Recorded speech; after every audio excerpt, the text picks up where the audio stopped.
Chapter 1 complete हो गया। Chapter 1 किससे डील था? देखिए हम लोग आज कॉन्स्टिट्यूशन ऑफ इंडियन पार्लियामेंट को पढ़ने जा रहे हैं, यानी भारत की संसद का गठन कैसे होता है, संसद के अंदर क्या क्या किन किन लोगों से संसद बनती है हमारी, संसद का गठन करने की पावर किसको है और संसद से संबंधित प्रोविजन कहाँ है, यानी पार्लियामेंट का पूरा सिस्टम कैसे बिल बनाया जाता है और कैसे बिल को प्रोड्यूस किया जाता है और बिल कैसे पास किया जाता है, how to make law through parliament, इसकी पूरी प्रोसीजर को हम लोग आज इस लेक्चर में स्टार्ट करने जा रहे हैं। एक ओवरव्यू का ये लेक्चर है और ये बहुत इम्पोर्टेंट आप लोगों को जानकारी के लिए है। तो सबसे पहले हम लोगों को देखना है जो टोटल हमारा यूनियन था, हमने यूनियन को 5 चैप्टर में डिवाइड किया था। आपको स्टार्टिंग में बताया था, आपको पता होगा कि union can divide in 5 chapter, ठीक है। अब 5 चैप्टर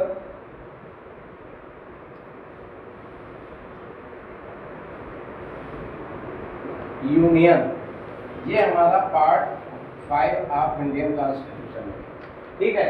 यूनियन पार्ट 5 में है। अब यूनियन के पार्ट 5 को हम 5 चैप्टर में, यानी इसको हम 5 चैप्टर में डिवाइड किया था। डिवाइड किया क्या ये है, यानी यूनियन का कॉन्सेप्ट हमारा आर्टिकल जो है 52 से 151 तक, ये आपका पूरा यूनियन की बात कर रहा है, ठीक है। इसमें से चैप्टर 2, यानी आज हम लोग देखेंगे चैप्टर 1 कंप्लीट हो गया था, चैप्टर 2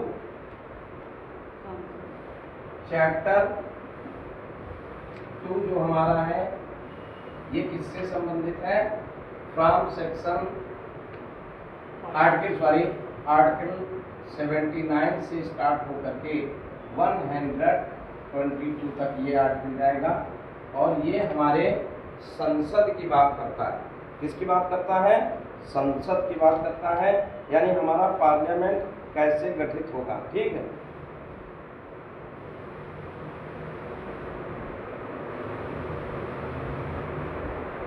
ठीक है, ये हमारा किससे संबंधित है? पार्लियामेंट, PARLIAMENT,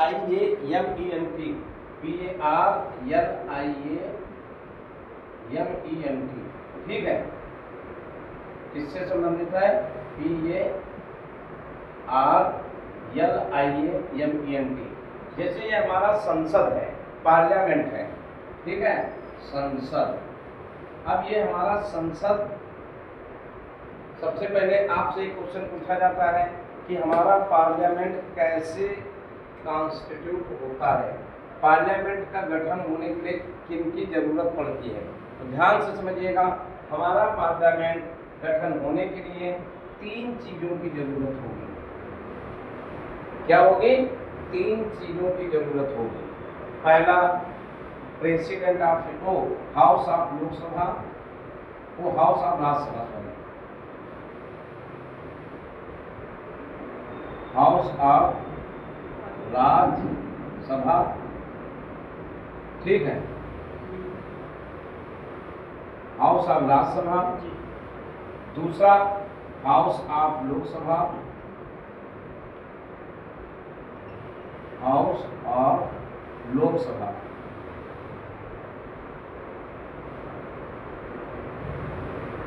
और तीसरा, president of India,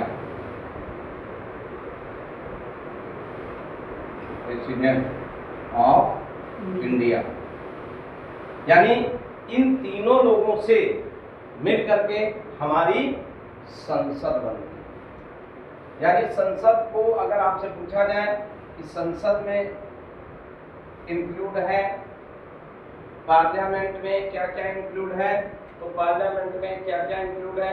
house of Rajya Sabha, house of Lok Sabha. तो हाउस ऑफ राज्यसभा को हम council of state, council of states, यानी काउंसिल ऑफ स्टेट्स के नाम से भी जानते हैं। यानी राज्यसभा जिसको हम काउंसिल ऑफ स्टेट के नाम से भी जानते हैं, काउंसिल ऑफ स्टेट। ठीक है, तो सबसे पहले हमारा पार्लियामेंट का गठन 3 लोगों से होता है। 3 लोगों से क्या, 3 चीजों से मिलकर के बनता है। पहले हाउस ऑफ लोकसभा और राज्यसभा या काउंसिल ऑफ स्टेट, दूसरा हाउस ऑफ लोकसभा, और तीसरा प्रेसिडेंट ऑफ इंडिया। इन तीनों के समूह को हम क्या कहते हैं, संसद।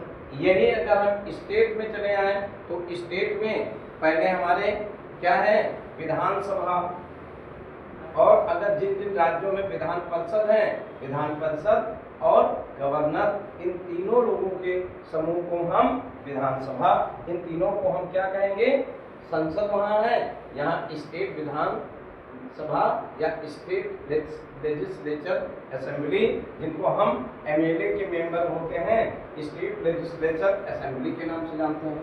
तो अब देखिए, ध्यान दीजिएगा, 3 लोगों से मिलकर हमारी संसद गठित होती है। ये कहाँ लिखा है, क्वेश्चन आपसे पूछा जाता है तो आर्टिकल 79, यानी आर्टिकल 79 से स्टार्ट होगा। 79 हमको यही बताती है कि हमारे संसद में क्या क्या चीजें इंक्लूड है। आइए देखते हैं 79 क्या कह रहा है। There shall be a parliament for the union। ठीक है, क्या कह रहा है कि संघ के लिए एक संसद होगी, which shall consist of the president and 2 house to be no represent क्या है, respectively the councils of state and the house of peoples, यानी हाउस ऑफ पीपल्स के नाम से जानते हैं इसको। सेकंड जो देखिए, काउंसिल ऑफ स्टेट को हम राज्यसभा कहते हैं, या इसको हम राज्यसभा कह सकते हैं, काउंसिल ऑफ स्टेट, और इसको हम कहते हैं काउंसिल ऑफ, मतलब कि पीपल, जो लोगों से गठित होती है। ठीक है, प्रेसिडेंट के अलावा किससे, लोगों से गठित होती है, तो काउंसिल ऑफ पीपल से बनती है। ठीक है, तो इसको हम काउंसिल ऑफ पीपल के नाम से जानते हैं। तो लोकसभा जिसका भी इलेक्शन हुआ है उसका क्या नाम है, काउंसिल ऑफ पीपल, और राज्यसभा जो कभी डिसॉल्व नहीं होती है उसको हम काउंसिल ऑफ स्टेट के नाम से जानते हैं। और इन दोनों के बाद में हमारे प्रेसिडेंट ऑफ इंडिया जो हैं, इनको हम, इन तीनों के समूह को हम पार्लियामेंट कहते हैं। इतना तो सबको समझ में आ गया। अब देखिए, पार्लियामेंट का कॉन्सेप्ट आर्टिकल 79 से 122 क्या कह रहे हैं, क्या कह रहे हैं। हाँ, पहले तो ऑन करिए कैमरा। ठीक है, बैठिए। देखिए सीधी सी बात हमको पहले समझिए, जो दिल्ली में हमारी संसद बनी है, ठीक है, वो संसद किन लोगों से बनी है, तो उस संसद के लिए 3 लोग हैं। पहले काउंसिल ऑफ स्टेट या राज्यसभा, दूसरा काउंसिल ऑफ पीपल या लोकसभा, और हमारे प्रेसिडेंट ऑफ इंडिया। ठीक है, श्रीमती द्रौपदी मुर्मू। इन तीनों लोगों से मिलकर के क्या बना, हमारा संसद बना। ठीक है, अब संसद 2 सदन प्लस प्रेसिडेंट से मिलकर के बनता है। सिंपल सी बात। अगर हम यही स्टेट की बात कर लेते हैं तो स्टेट में जैसे उत्तर प्रदेश की बात करते हैं तो यहाँ स्टेट में विधान परिषद और विधानसभा 2 हाउस हैं। जहाँ जहाँ पर 2 हाउस हैं, यानी यहाँ विधान परिषद की बात कर रहा है, ठीक है, लेजिस्लेटिव काउंसिल भी यहाँ है विधान परिषद के रूप में, और दूसरा विधानसभा भी है, और गवर्नर। इन तीनों लोगों से हमारा स्टेट का लेजिस्लेचर असेंबली बनती है। जैसे स्टेट लेजिस्लेचर असेंबली विधानसभा जिसको कहते हैं, वैसे संसद कहते हैं। तो कहने का मतलब विधानसभा में स्टेट सूची के विषय पर स्टेट कानून बनाने की पावर है। तो वो कितने सब्जेक्ट हमारे, स्टेट लिस्ट के सब्जेक्ट हमारे हैं 66 हैं। 66 सब्जेक्ट जो दिए हैं या 69 है शायद, 69 और इसमें बढ़ गए हैं।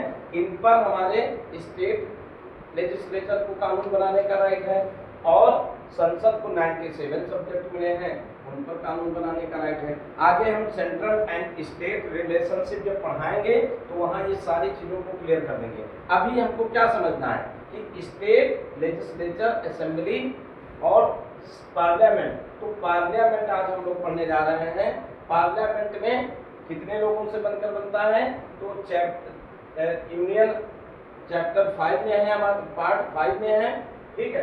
पार्ट 5 में हमारा यूनियन है और उस यूनियन में चैप्टर 2 आर्टिकल 79 से 122 तक में पार्लियामेंट की बात की गई है।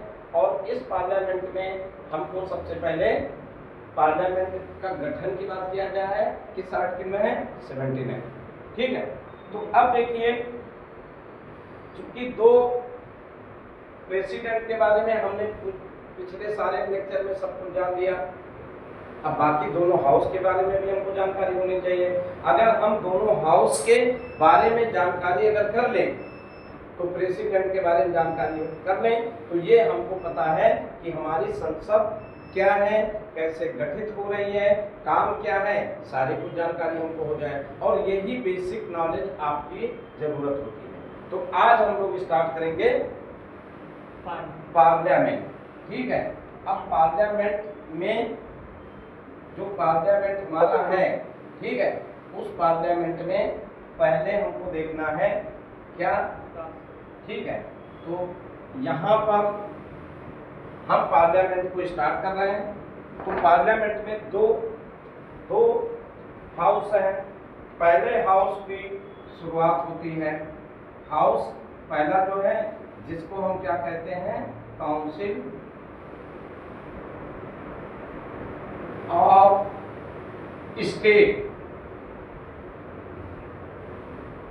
States, council of states. पहला क्या है हमारा? काउंसिल ऑफ स्टेट, जिसको हम राज्यसभा, ठीक है, क्या कहते हैं? राज्यसभा, ठीक है। तो राज्य की सभा है ये। इसका मतलब क्या हुआ? क्या इसमें राज्य आकर के बैठते हैं? ऐसा नहीं। राज्य के चुने हुए, राज्यों के चुने हुए रिप्रेजेंटेटिव आकर के यहाँ बैठते हैं और इनको हम स्टेट से चूंकि गवर्न करते हैं इसलिए हम काउंसिल ऑफ स्टेट के नाम से जानते हैं। इनको भी बताएंगे। तो पहला हमारा सदन है काउंसिल ऑफ स्टेट या राज्यसभा। अब क्वेश्चन आता है भाई, राज्यसभा में कौन बैठते हैं? चलिए सब कुछ बताएंगे। सबसे पहले मान लीजिए, ध्यान दीजिए, मान लीजिए ये आपकी राज्यसभा है। ऐसे तो पार्लियामेंट बनती है, यहाँ एक गद्दी लगी होगी, ठीक है। चेयरपर्सन जो इस पर बैठेंगे, बाकी सारे मेंबरों की ऐसे लिस्ट ऐसे लग जाती है, ठीक है। ऐसे कुर्सी रहेगी, इसी पर सब लोग बैठ जाते हैं। तो ये जो राज्यसभा हमारा काउंसिल ऑफ स्टेट है, अब पहला तो आपसे क्वेश्चन पूछा जाता है, प्रीलिम्स में आएगा कि भैया समझाइए। तो पहली चीज इसमें क्या है कि राज्यसभा का गठन कौन करता है, ठीक है, और इसके कितने सदस्य होंगे, ठीक है। इनके सदस्यों का चुनाव कौन करता है, ठीक है। इनका सदस्यों का कार्यकाल कितने वर्ष का होता है, राज्यसभा कितने दिन तक जीवित रहती है, क्या राज्यसभा को कभी भंग किया जा सकता है या नहीं किया जा सकता है। तमाम प्रकार के क्वेश्चन आपसे प्रीलिम्स में, चाहे आईएएस देने जाओ, चाहे पीसीएस देने जाओ, चाहे जुडिशरी देने जाओ, या किसी स्टेट में कहीं भी एपीओ सीपीओ, सब में अगर जहां भी संविधान है क्वेश्चन यही पूछा जाता है। लेकिन अब क्या है कि हम लोग उसको रटते हैं, तो रटने के बाद में लोकसभा और राज्यसभा में कंफ्यूज करके वो सारा जितना भी नॉलेज है सब इधर उधर का लपेट के खत्म हो जाता है। अब हमको स्टार्ट करना है राज्यसभा में। तो पहले देखिए, याद रखिएगा कि राज्यसभा का जो चेयरपर्सन होता है, इसका चेयरपर्सन वाइस प्रेसिडेंट होता है। ठीक है, अब वाइस प्रेसिडेंट के बारे में हम लोगों ने कहाँ पढ़ा था? वाइस प्रेसिडेंट हमारे आर्टिकल 63 में, ठीक है, आर्टिकल 63 में बताया गया था भारत के एक उपराष्ट्रपति होंगे, ठीक है, क्या होंगे? वाइस प्रेसिडेंट होंगे, ठीक है, भारत के हमारे एक वाइस प्रेसिडेंट होंगे। आर्टिकल 63 में, आर्टिकल 63 में एक हमारे वाइस प्रेसिडेंट, जो वाइस प्रेसिडेंट हमारे हैं उपराष्ट्रपति है, ठीक है, ये उपराष्ट्रपति यहाँ पर विराजमान होंगे, यानी इसके चेयरपर्सन कौन होंगे? उपराष्ट्रपति जी। वाइस चेयरपर्सन कौन होंगे? वाइस चेयरपर्सन भी बनाया जाता है इसी मेंबर के, जो इसी के कोई हाउस के कोई जो मेंबर हैं उनको वाइस प्रेसिडेंट चुन लिया जाता है, वाइस चेयरपर्सन चुन लिया जाएगा। तो वाइस प्रेसिडेंट पहले इस गद्दी के चेयरपर्सन होंगे। अब क्वेश्चन पूछा जाता है इसका कार्यकाल कितना है? एक बार अगर चुन करके जाते हैं तो देखिए ध्यान दीजिएगा, इसका कार्यकाल हमेशा रहता है, ये कभी डिसॉल्व नहीं होती है। नोट करते जाइए, राज्यसभा का विघटन कभी नहीं होता, ये हमेशा जीवित रहती है और इसको अगर हम बम से भी उड़ाएंगे तब भी ये नहीं विघटित होगी, इतना मजबूत है। कहने का मतलब ये कभी इसको हम भंग कर ही नहीं सकते।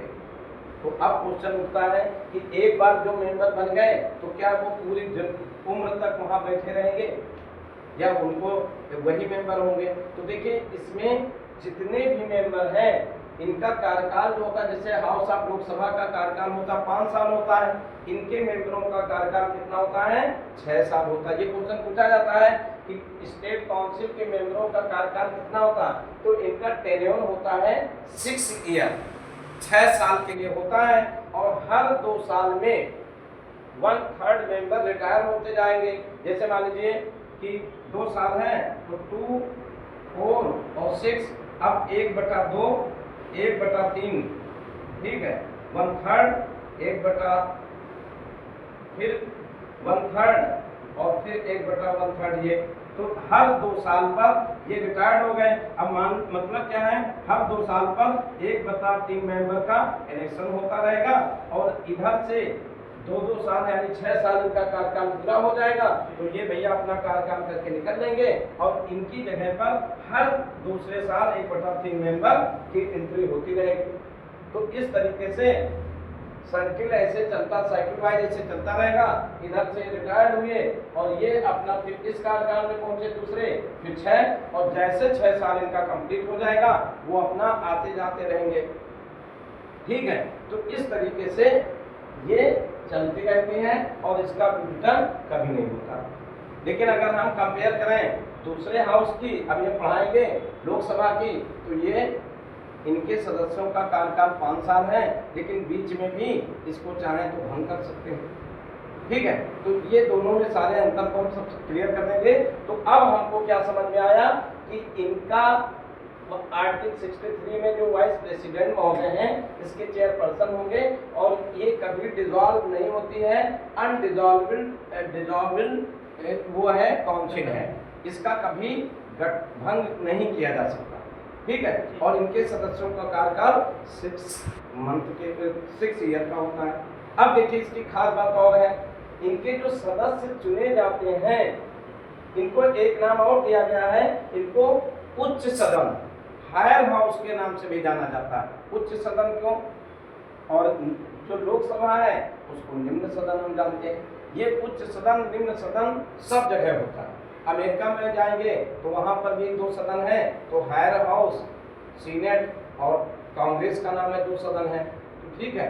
तो इसी तरीके से जब ब्रिटेन में जाएंगे, वहाँ ब्रिटेन में तो House of Commons, House of Lords, तो जो हाउस ऑफ लॉर्ड्स हैं ये वहाँ का उच्च सदन है।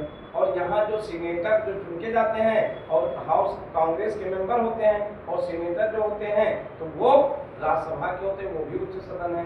तो अमेरिका में सीनेट जो होता है उच्च सदन है, ब्रिटेन में हाउस ऑफ लॉर्ड्स उच्च सदन है, और इंडिया में हाउस ऑफ राज्यसभा, ये हमारा उच्च सदन के नाम से भी जाना जाता है। तो क्लियर हो रहा ना, उच्च सदन भी इसको कहते हैं। क्यों भैया उच्च सदन क्यों कहते हैं? उच्च सदन और निम्न सदन में अंतर क्या है? तो ध्यान दीजिएगा, उच्च सदन और निम्न सदन में अंतर क्या है कि ये पढ़े लिखों की सभा है। इसमें जो पढ़े लिखे विद्वान हैं वही बैठते हैं। अब पढ़े लिखे का मतलब क्या है? इसमें अंगूठा छाप बैठते हैं विधान, इसमें जो सांसद होते हैं जो लोकसभा में, क्या इसमें अंगूठा छाप होते हैं? तो ध्यान दीजिएगा, लोकसभा के मेंबर का भी कार्य को पूछेंगे, इनके पद के लिए योग्यता की बात करेंगे तो वहाँ एजुकेशन नहीं है। अगर हम जाएंगे सिपाही भर्ती का फॉर्म भरने तो वो भी कहेगा भैया बीए पढ़े होंगे तभी आप फॉर्म भर सकते हो, लेकिन एक सांसद होने के लिए अगर वो अंगूठा छाप है तो भी उसको हम सांसद बना सकते हैं। उनके लिए कोई रिस्ट्रिक्शन नहीं है, पढ़े हो या ना हो, दस्तखत करना हो तो कहते भैया गोल्ड मोहर लगाएंगे अंगूठा, तो उनका दस्तखत अंगूठा है। तो अंगूठा छाप भी कहाँ बैठ सकते हैं? लोकसभा में बैठ सकते हैं, लेकिन राज्यसभा में अंगूठा छाप नहीं आएंगे, क्योंकि पढ़े लिखों की सभा है, ये उच्च सदन है, तो वहां पर उच्च विचार वाले लोग होते हैं। अब क्वेश्चन आता है कि इसमें कौन मेंबर बैठेंगे, इनका कार्यकाल कितना होगा, इनके मेंबर का चुनाव कैसे होता है, तो ये सारी बातें आपको इसी संविधान में लिखा हुआ है, बस हमको उसको देखना है कैसे कहाँ प्रोविजन दिए गए। तो ध्यान दीजिएगा, इसे उच्च सदन क्यों कहते हैं? क्योंकि पढ़े लिखों की सभा है, ठीक है। यहाँ पर पढ़े लिखों की सभा में बैठने का और ये कानून बनाने का राइट दिया गया है। अब देखिए आर्टिकल 80 में हम देखते हैं तो आर्टिकल 80 क्या कह रहा है? राज्यसभा का गठन क्या है? Composition of the council of state. तो देखिए राज्यसभा का कंपोजिशन की जो बात कर रहा है तो याद रखिएगा, राज्यसभा में टोटल कितने मेंबर होते हैं? तो लिख लो भैया 250। कितने होंगे? 250, ठीक है। कितने होंगे? 250। इससे अधिक ना होंगे और इससे कम भी नहीं होंगे। कम तो हो सकते हैं, मान लो कुछ कम रहेंगे तो भी चल जाएगी, लेकिन रहेंगे इतने मेंबर। लेकिन इनके बारे में हमको ये जानकारी करना है कि इनका चुनाव कैसे होगा। ये थोड़ा कठिन काम है। कठिन काम मतलब चुनाव के इसके अलग अलग वैरायटी लोग हैं। इसका मतलब क्या है? अब राज्यसभा में इलेक्शन की अगर हम बात करते हैं तो कितने मेंबर होंगे? 250।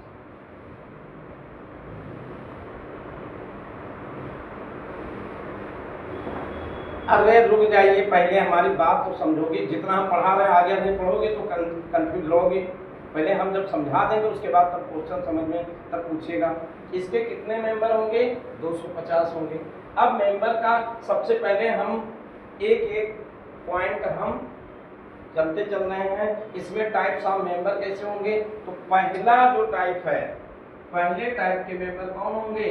पहले टाइप में 12 सदस्य प्रेसिडेंट के द्वारा नॉमिनेटेड किए जाएंगे। कितने सदस्य?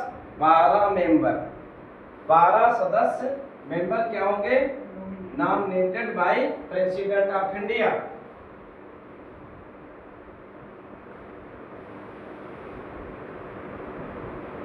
बाय प्रेसिडेंट ऑफ इंडिया, ठीक है। कितने सदस्य?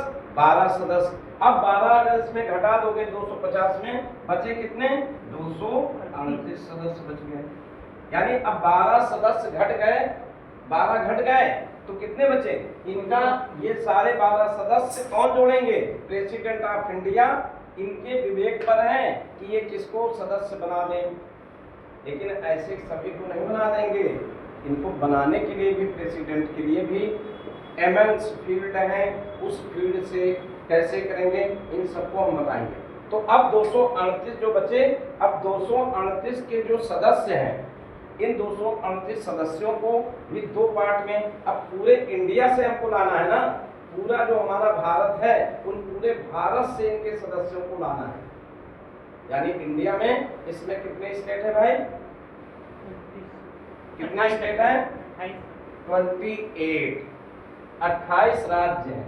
कितने हैं, 28 राज्य हैं। इसीलिए तो इसे राज्यसभा कहते हैं कि 28 राज्यों के प्लस यूटी के कितने, यूनियन टेरिटरी कितने हैं, 8, तो 28 8 36, यानी 36 जगह से चुन करके हम 238 मेंबर लाएंगे।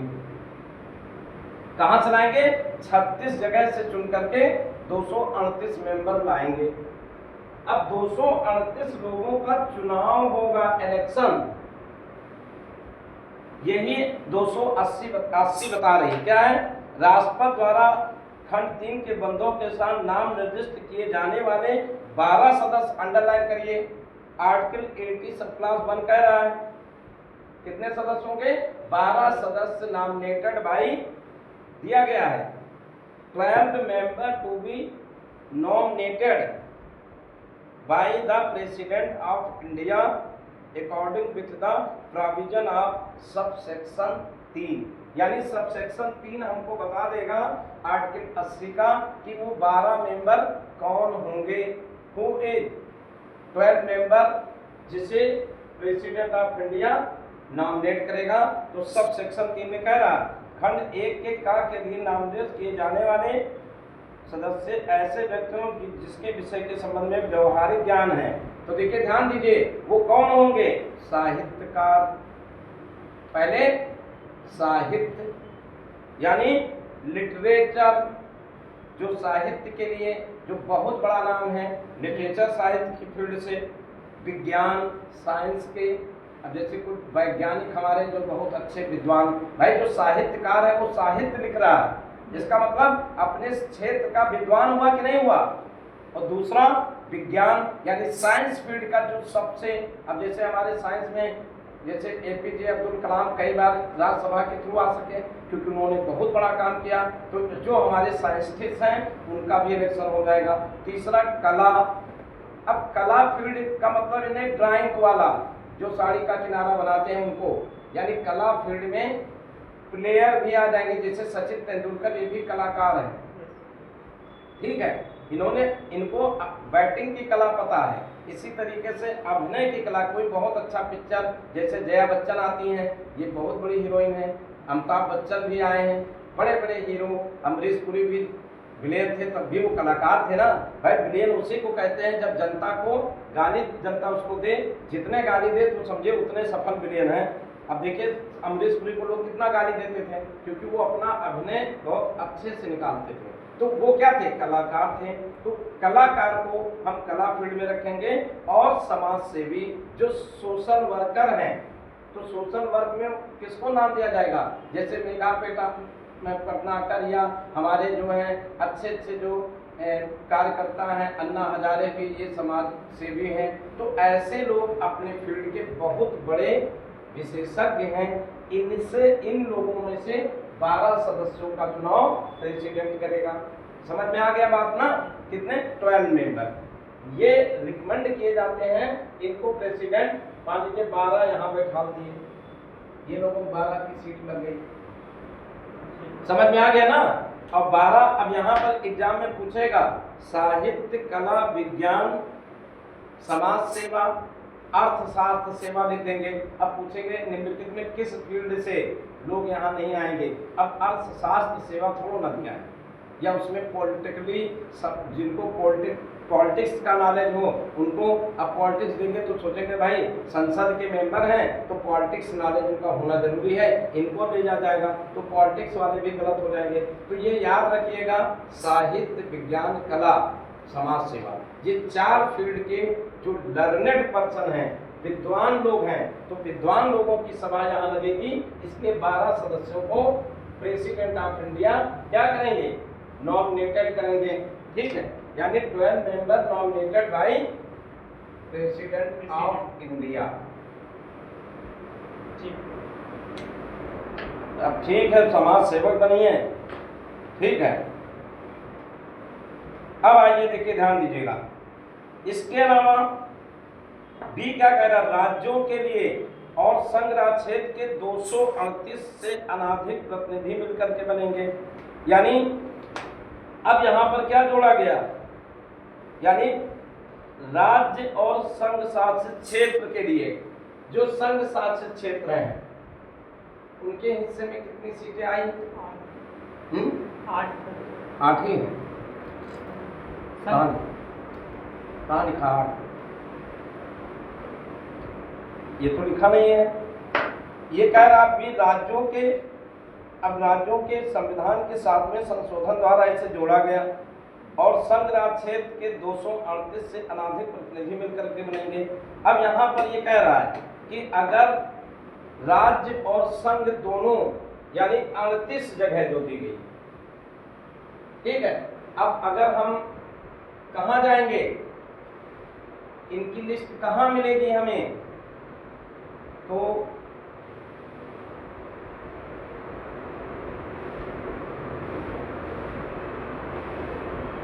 देखिए ध्यान दीजिएगा, 230 जो व्यक्ति हैं ये आ जाएंगे मेन राज्य से और 8 लोग यूनियन टेरिटरी से आ जाएंगे। ठीक है, देखिए ध्यान से समझिए, टोटली अब इन्होंने 8 यूनियन टेरिटरी हैं तो एक यूनियन टेरिटरी से एक को इन्होंने कह दिया, लेकिन ऐसा यहाँ लिखा नहीं है। दोनों को मिक्स करके 238 होंगे। अब ध्यान से समझिएगा, 238 के लिए ये लोग कहाँ मिलेंगे कि किस राज्य से, जैसे हमारे उत्तर प्रदेश से कितने लोग जाएंगे, बिहार से कितने लोग जाएंगे, आंध्र प्रदेश से कितने लोग जाएंगे, अलग अलग राज्यों का इनका कोटा फिक्स है, उस राज्यों से उतने सदस्य जाएंगे। अब इसके लिए आपको चलना पड़ेगा चौथी अनुसूची, शेड्यूल 4 देखिए,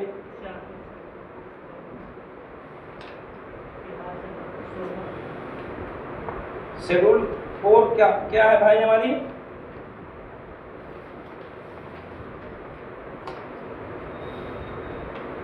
खुल गया क्या,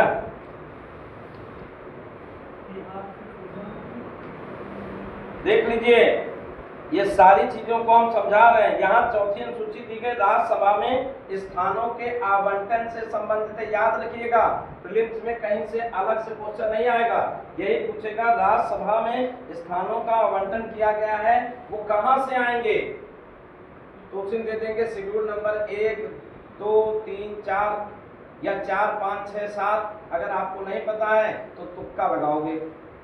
कितने लोगों को पता था कि राज्यसभा में सदस्य जाएंगे जो अनुसूची 4 में है, क्योंकि हमने जब पूछा ये तो निकला किसी के मुंह से नहीं है। अब चाहे जरूर लोग कहते कि हाँ हमको पता था, हमने पूछा था ये कहाँ लिखा है, तो कोई ने आंसर नहीं दिया।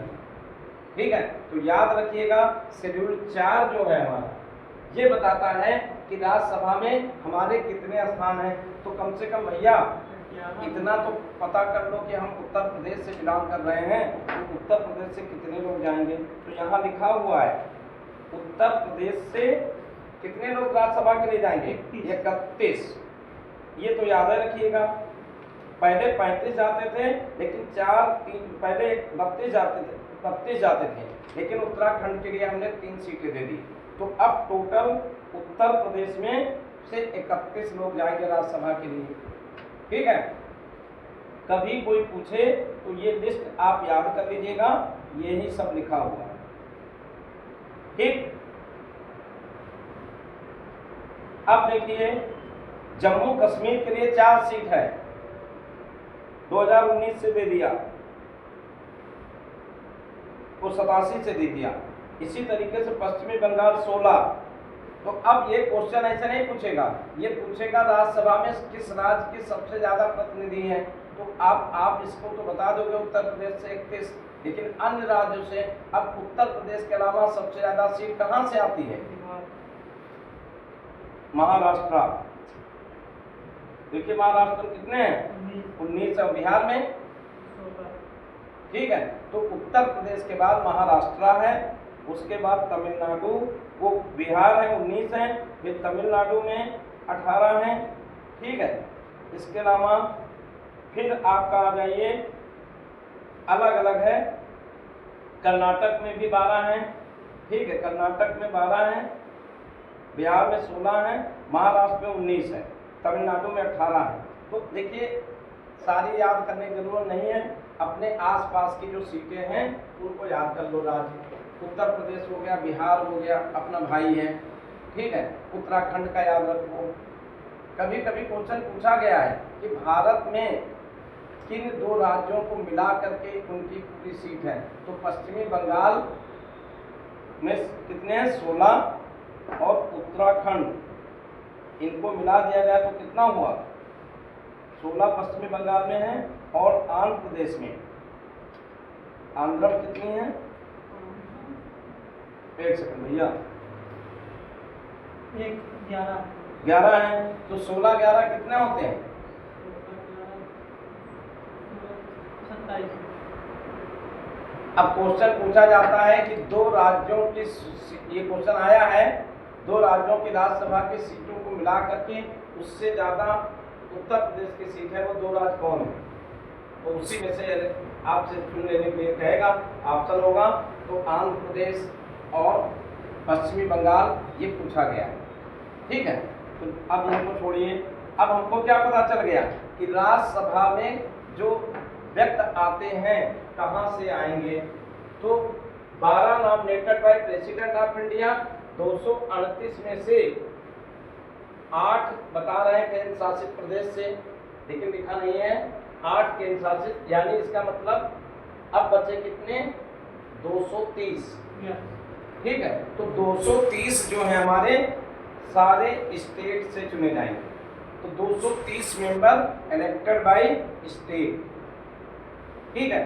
अब ये कहाँ किस स्टेट से कितने होंगे, शेड्यूल नंबर 4 में हमको देख लेना है, ठीक हो गया। अब देखिए शेड्यूल नंबर 1 भारत के संघ राज्य की बात करता है, 2 में बताया गया, दूसरी 2 रुपये वेतन की बात करता है, तीसरी कसम की बात करता है, चौथी आपका राज्यसभा में स्थान की बात कर रहा है। ऐसे ऐसे हमको शेड्यूल रख लेना है, इन सबको शेड्यूल को हमने अच्छी तरीके से पढ़ाया है। अब देखिए हमको ये पता चल गया कि हमारे राज्यसभा में कौन मेंबर होंगे और कितने मेंबर होंगे, ठीक है। तो टोटल क्या हो गया, चेयरपर्सन पता चल गया, इनका कार्यकाल कितना साल है, कितने मेंबर कहाँ से होंगे, तो 12 राष्ट्रपति महोदय चुनेंगे, 8 केंद्र शासित प्रदेश से होंगे, और 320 330 वो सारी 230 मेंबर जो हैं ये अलग अलग राज्यों से उनका स्थान दिया गया है, हमारे उत्तर प्रदेश से 31 याद रखिए। अब ये तो सारी चीज ठीक है, हमको समझ में आ गई। अगला स्टेप इसमें सबसे जो खतरनाक है वो क्या है, इनका चुनाव करता कौन। क्या हम लोग जाकर के वोट डालते हैं, राज्यसभा के लिए कभी वोट डाली हो, शिवा, राज्यसभा के लिए वोट नहीं डाली हो, तब कौन इनको जिताता है, राज्यसभा को जिताता कौन है, राष्ट्रपति जिताते हैं। अच्छा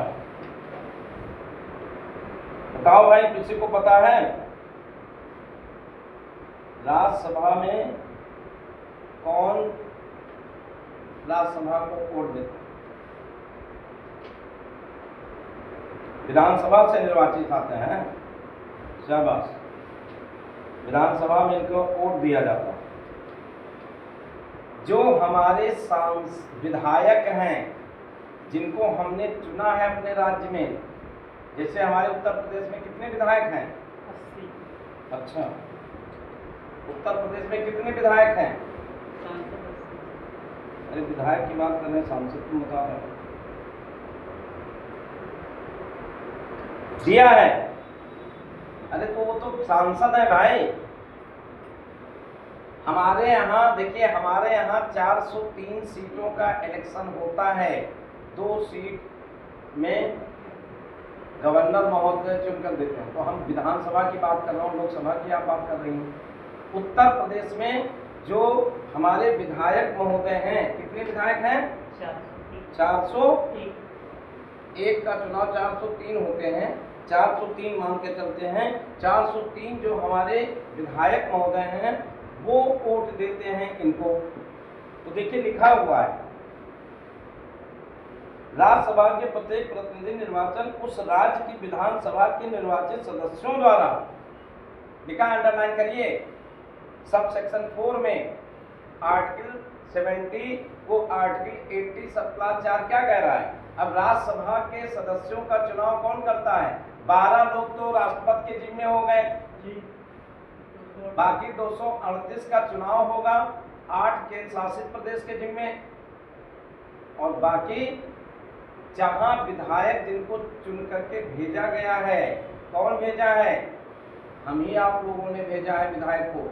तो स्टेट लेजिस्लेटिव असेंबली दिया है, राज्य विधानसभा के निर्वाचित सदस्यों द्वारा आनुपातिक प्रतिनिधित्व पद्धति के अनुसार एकल संक्रमणीय मत के अनुसार, यानी जो हमारे स्टेट के उत्तर प्रदेश के जो विधायक हैं, देखिए ध्यान दीजिएगा, स्टेट में 2 हैं, एक जो विधान परिषद है उनकी 100 सीटें हैं उत्तर प्रदेश में, विधान परिषद की 100 सीटें हैं। तो जो विधान परिषद वाले हैं वो वोट नहीं देंगे, केवल विधानसभा के लोग देंगे वोट, याद रखिएगा।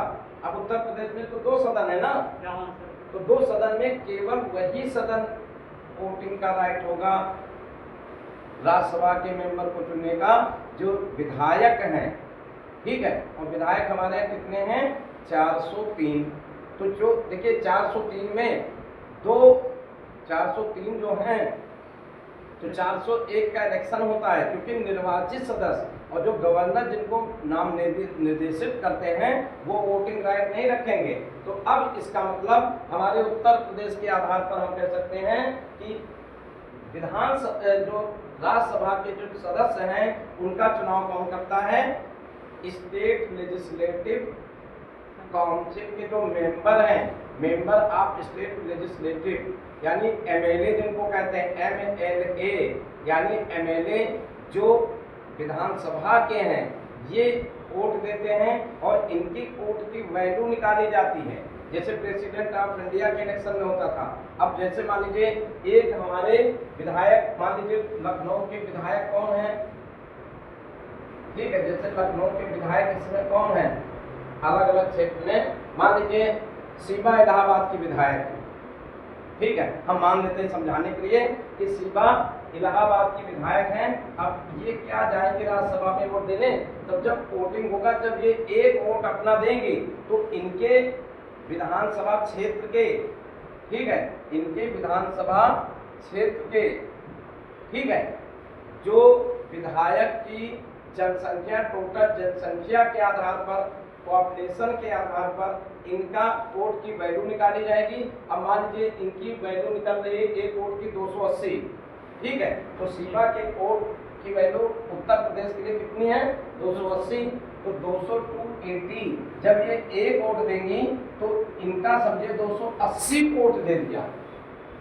इस तरीके से इनका वोट होगा और बाद में अब जैसे हर पार्टी वाले अपने अपने राज्यसभा के लिए इलेक्शन के लिए अपने अपने उम्मीदवार करेंगे। अब हर पार्टी के राज्यसभा के इलेक्शन का जब इलेक्शन होगा तो उसके उसी उम्मीदवार की, अब जिसका वो प्रतिनिधि जीतेगा, अब इसका मतलब क्या हुआ, जिसके जितने विधायक हैं उसके उतने राज्यसभा में मेंबर पहुंचेंगे कि नहीं पहुंचेंगे।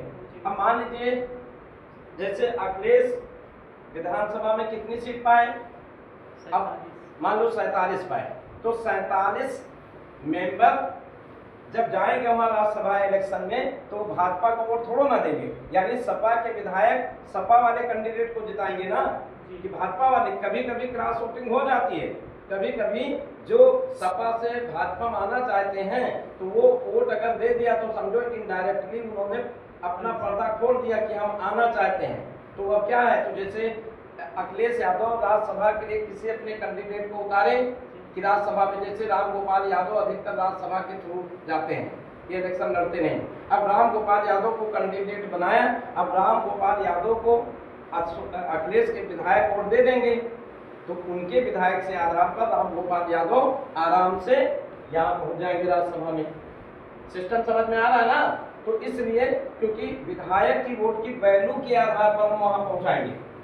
तो इसी तरीके से 31 सीटें हैं, तो 31 सीटों का इलेक्शन एक साथ तो होगा नहीं, यानी 1/3 ऐसे जैसे खाली होती जाएंगी वैसे सीट भरती जाएंगी, हमने बताया था ना। तो उसी रेशियो से जैसे मान लीजिए इस साल 2 साल में जैसे 25 सीट भरना है, अब 25 सीट में 25 समाजवादी भी कैंडिडेट उतारेगा, 25 कांग्रेस भी उतारेगी, 25 भाजपा उतारेगी, तो ठीक है। तो यानी जिसके जितने विधायक हैं उसका उतनी पकड़ राज्यसभा में, बात समझ में आ गई ना। तो इसीलिए अगर आपका राज्यों में पकड़ ज्यादा है तो विधानसभा में मतलब ये जो आपका राज्यसभा में आपकी पकड़ हो जाएगी, तब कोई बिल लोकसभा में आपकी गवर्नमेंट है, राज्यसभा में समझो आपकी गवर्नमेंट हो गई। अब कोई बिल प्रोड्यूस करोगे तो वो तो पास पक्का। तो इसीलिए ध्यान दीजिएगा, सभी राज्यों में किसी एक पर्टिकुलर दल का होना हमारे लोकतंत्र के लिए खतरा है। बात समझ में आ रही ना। क्योंकि सभी मान लीजिए भाजपा अगर 2800 राज्य में अपनी गवर्नमेंट बना ले तो क्या हुआ, राज्यसभा में उन्हीं की तो मोनोपोली हो जाएगी। अब जौन बिल चाहे जो प्रोड्यूस करेंगे दोनों हाउस से पास हो जाएगा, कानून बन जाएगा, बाकी अपोजिशन देखता रह जाएगा। तो क्या हो जाएगा, डिक्टेटरशिप आ जाएगी कि नहीं। इसीलिए स्वस्थ विपक्ष का होना जरूरी है, यानी कम से कम कुछ विरोध तो करें, नहीं तो मनमानी कर देंगे। तो कम से कम विरोध होगा तो जनता के इंटरेस्ट में होगा। इसीलिए सभी राज्यों में, अलग अलग राज्यों में कुछ दिन तक ऐसी स्थिति आई थी जब इनका इलेक्शन हुआ था, ठीक है। लेकिन इस समय ऐसी स्थिति लगभग आती कभी नहीं। ऐसा हमारा वोटिंग सिस्टम है जिससे कोई दल पूरी तरीके से नहीं कह सकता कि हम जो चाहेंगे वही कानून बन जाएगा। जो हम समझा रहे हैं समझ में सबको आ रहा है ना।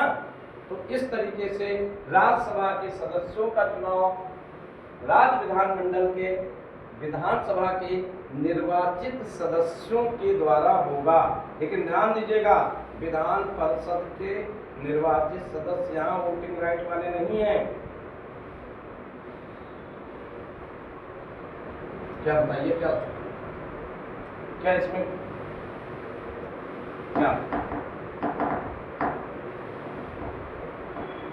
अरे पार्टी की क्या बात है उसको हम भाई, जैसे तुम्हारी भाजपा की मान लीजिए उत्तर प्रदेश में ज्यादा मेंबर चुन करके भाजपा के आ गए, अब वही तो राज्यसभा के लिए उत्तर प्रदेश से 31 में पता चला इनकी ज़्यादा सीटें हैं तो 31 के 3100 भाजपा पहुंच गए, तो उत्तर प्रदेश से और दल के कोई नहीं पहुंचेंगे।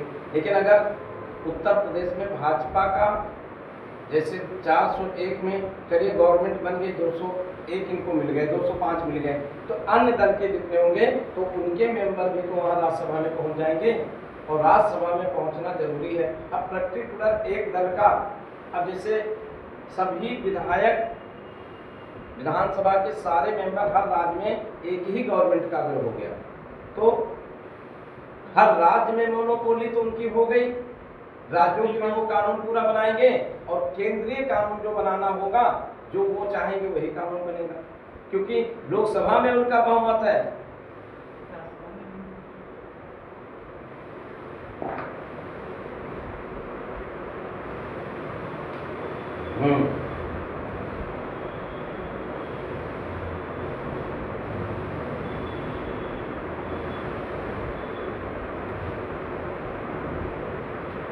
अरे किसको चुनते हैं, हमने क्या बताया, मान लीजिए सीबा विधायक है इलाहाबाद की, ठीक है। अब सीबा विधायक इलाहाबाद की हैं, अब इनको चुनना है। अब ये किसी ना किसी पार्टी के तो विधायक होंगी, ये समाजवादी की मान लीजिए हम बता देते हैं, या भाजपा की, ठीक है। तो मान लीजिए समाजवादी के ये हैं, अब समाजवादी पार्टी राज्यसभा के लिए इलेक्शन में मान लीजिए राम गोपाल यादव को खड़ा किया, अखिलेश अपने चाचा को। अब सीबा उनको वोट देगी कि नहीं देगी, क्योंकि समाजवादी के विधायक में भाजपा वाले थोड़ा ना जाएंगे वोट देने, इनका वोट कहाँ जाएगा, सीबा कहाँ देंगी वो, समाजवादी जो समर्थित उम्मीदवार है उसको वोट देंगे। अब जब उनको वोट देंगी जब उनको वोट देंगी तो इसका मतलब क्या है, शिवा का मान लीजिए एक वोट की वैल्यू 280 है, तो एक वोट शिवा अगर दे दिया तो राम गोपाल यादव को 280 वोट मिल गया। बात समझ में आया? अब पता चला कि भाजपा भी अपनी कैंडिडेट उतार करके दिया है। अब भाजपा जैसे उस पर समर्थित उम्मीदवार हैं, तो भाई जितने विधायक हैं वो सारे विधायक विधानसभा की सीट के आधार पर तो राज्यसभा में पहुंचेंगे। अगर इनके विधायक गद्दारी कर गए, किसी पार्टी का विधायक जो है गद्दारी कर देता है, तो गद्दारी करने का मतलब वो कुछ भाई वोट राइट है, वो जाकर के कांग्रेस वाले समर्थन कर दे या भाजपा वाले समर्थन कर दे। तो ऐसी स्थिति में जब जितनी सीट है तो ये माना जाता ना कि इतने उम्मीदवार इस दल के तय हैं, लेकिन एक आध उम्मीदवार घपले में पहुंच जाते हैं क्योंकि क्रैश वोटिंग हो जाती है। तो ये इलेक्शन पहले हमको कॉन्सेप्ट समझना है। जब कॉन्सेप्ट समझ जाओगे तो इलेक्शन सिस्टम भी समझ में आ जाएगा। तो ये बेसिक नॉलेज क्या है कि ऊपर की नॉलेज तो सबको है भैया, 2 सदन है, लेकिन इलेक्शन में वोटिंग राइट कैसे होगा, कैसे इलेक्शन होगा। तो अब हमने ये पूरा आपको एक डायग्राम बना दिया। इस डायग्राम के आधार पर आपको कितनी चीजें जानकारी हो गई, चेयरपर्सन कौन होगा, इनका कार्यकाल कितना होगा, कितनी सीटें होंगी, कितना प्रेसिडेंट चुनेगा, कितना राज्यों से आएंगी और कितना केंद्र शासित प्रदेश से आएंगी, किस राज्यों का कितना स्थान है, ये सारी शेड्यूल नंबर 4 से। तो कितनी जानकारी आपको आज क्लियर हुई। तो ये सब बेसिक अगर आपको नॉलेज हो जाएगा तभी तो संविधान आपका मजबूत होगा। अब पता चला कुछ पता ही नहीं है आपको और तो दिक्कत होगी। तो आज का ये हमारा लेक्चर यहीं पर हम समाप्त कर रहे हैं, क्योंकि इतनी बातों को हजम भी कर लिया आपको, काफ़ी बातों को हमने समझाया। ठीक है, तो राज्यसभा में ये हमको पता चल गया कि किस दल के कितने सदस्य होंगे, मतलब कैसे होगा। तो यानी 238 सीटों को हमने डिवाइड कर दिया। अब अगले लेक्चर में हमको क्या देखना है कि राज्यसभा के सदस्यों का कार्यकाल भी पूरा हो गया। अब इनको जब राज्यसभा चुन जाएगी तो राज्यसभा के गठन के बाद में और इनकी पावर क्या है, इनका समय टाइम क्या है, तो 80 सब कुछ बता रहा है। ठीक है, राज्यसभा में राज्य के प्रतिनिधि चुनने वाले कितने होंगे, तो देखिए यहाँ पर दिया गया है। लोग यहाँ पर राज्यसभा में संघ राज्य क्षेत्रों के प्रतिनिधि ऐसी रीत से चुने जाएंगे जो संसद विधि बनाए। लिख लीजिए, एक चीज और लिखिए, सबसेक्शन 5, राज्यसभा में संघ राज्य क्षेत्र के, संघ शासित क्षेत्र के कैसे सदस्यों का चुनाव होगा। तो ये कह रहा है राज्यसभा में संघ राज्य क्षेत्र के प्रतिनिधि ऐसे सिस्टम से चुने जाएंगे जो संसद भेद करें। तो ऐसा सिस्टम क्या है, पहली अनुसूची के भाग सी में राज्यों के लिए प्रस्थापित की गई है। यानी ये इस रेशियो से आएंगे कि केंद्र शासित प्रदेश हैं तो ये मान के चलिए उनका चुनाव का सिस्टम संसद टाइम टू टाइम राज्य जैसा कानून बना के करेगी उस तरीके से केंद्र शासित प्रदेशों के प्रतिनिधियों का के द्वारा चुनाव होगा। तो इस तरीके से आज हम लोगों ने राज्यसभा के गठन की बात देखी और राज्यसभा का कार्यकाल कितना होगा, कितने मेंबर होंगे, कितने मेंबर का चुनाव होगा, कितने नॉमिनेटेड किए जाएंगे, नॉमिनेटेड कौन करेगा, इसका चेयरपर्सन कौन होगा, एक्सेट्रा। ये सारी जानकारी हाउस ऑफ स्टेट काउंसिल को आज हम लोगों ने कवर कर दिया।